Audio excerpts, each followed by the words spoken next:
તમને એમ થતું હશે ને કે હું મીઠાઈ ખાવાનું છોડી દઈશ ને એટલે મારું વજન વધવાનું બંધ થઈ જશે. હું મીઠાઈ ખાવાનું બંધ કરી દઈશ ને તો મને ડાયાબિટીસ નહીં થાય. પણ ખરેખર આ એક મિથ્યા છે. આપણું વજન આના લીધે નહીં પણ ખરેખર આના લીધે વધે છે. આપણી આ થાળી, આપણું ભોજન, આજે આપણું રોજનું ભાણું છે, બસ એના જ લીધે આપણા શરીરની અંદર ઓબેસિટી અને ડાયાબિટીસ થાય છે. કેવી રીતે એ સમજાવું.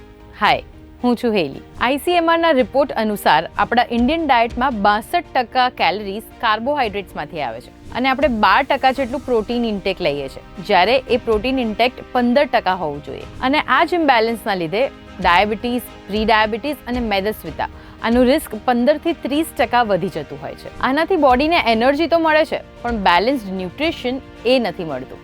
હવે રાજ્ય પ્રમાણે બધાના ભાણા બદલાતા રહે, રાઈટ?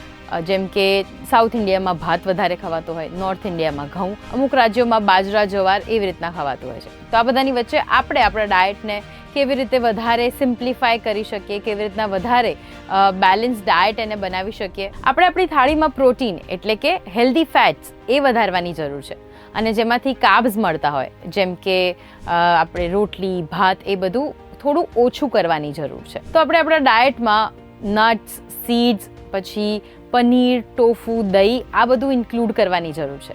અને ઓબેસિટીને ડાયાબિટીસ માટે મીઠાઈને દોષ આપવાનું બંધ કરવાની જરૂર છે.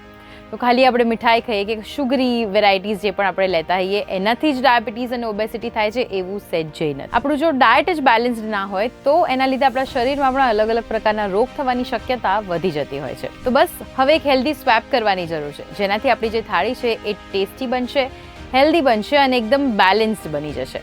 તો બસ આ જ રીતના તમે પણ તમારા રૂટીનમાં આ પ્રકારની વાનગીઓ ઇન્ક્લુડ કરો અને તમારી જે થાળી છે એને એક બેલેન્સ્ડ ન્યુટ્રિશન તમને મળી રહે એ પ્રકારની બનાવો.